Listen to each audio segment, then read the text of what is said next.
Hey, Mark and Brian here with exercise video number 3 to get you ready for walking this spring And we're still at Fitness for Life. in the doorway. Yes. Okay. Pretty doorway. So now what we're going to show you is the lunge pattern that this is going to be taken from.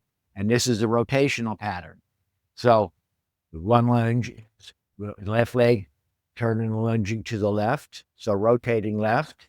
And then the other half of that direction with the same leg is rotating to the right.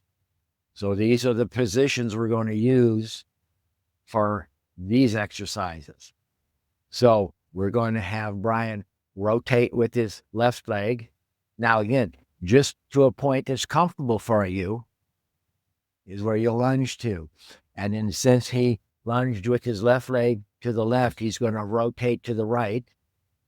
And then from there, the same position we've been using all along, forward and back, hip drive, side to side, and rotation. This feels really good on the hips. It does. And then because he rotated with his left leg, he's going to use that one to toe tap. And now the weight's going to shift to his right leg as he repeats those motions, forward and back, side to side, and rotation. Then you switch legs, do a right rotation with your right leg. So come back to the beginning, rotate to the right. And then you rotate your trunk to the left. And same thing, forward and back, side to side rotation. This time, then toe tap your right foot. The weight goes to your left leg. And remember, get in the habit of keeping your eyes forward, just like you would be if you were walking. So this is pattern 1. The second pattern is when you would lunge across. So you're rotating. So with his left leg, he's going to rotate to the right now and get the other direction. But again, since he rotated that direction, he rotates his trunk to the left, holds on. And as you've already figured out, forward and back, side to side, and rotation movements to the pelvis. Again, never going into pain, keeping it comfortable. And then since he stepped with his left leg, that's the one he's going to toe tap with. Now the weight shifts back to the back side, forward and back, side to side rotation. This movement especially really loosens up the hip because the hip flexors get tight from all the sitting we do and all that. And that's a primary motion when you walk and or run. Then you would repeat that to the other side. You would rotate to the left with your right foot.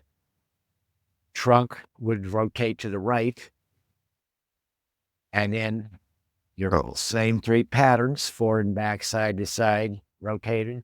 And then toe tapped with the right foot, weight shifted to your left leg. Repeat the same. So this is 3 different patterns. All these different planes and directions of motions are incorporated when you walk or run. Now, there are varying degrees of that. And what we do, we realize you don't move that far in those directions when you walk or run, but you always want a buffer zone. So we like to train for more. So it's just like putting money in the bank savings. So you've got extra. Because the one day you stumble, trip, or fall, or something else unexpectedly comes up, your brain says, oh, been there, done that. I got you.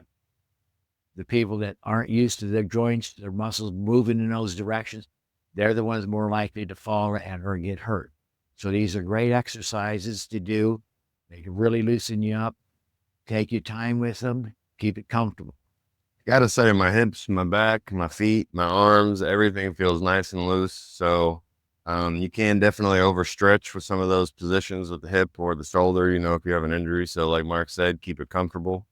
Yeah, I felt pretty good. I'm ready to go walking. And then because he feels so good, he thinks he snaps it. He can push this doorway apart and keep the building from falling. Contact us at fitness4lifept.com.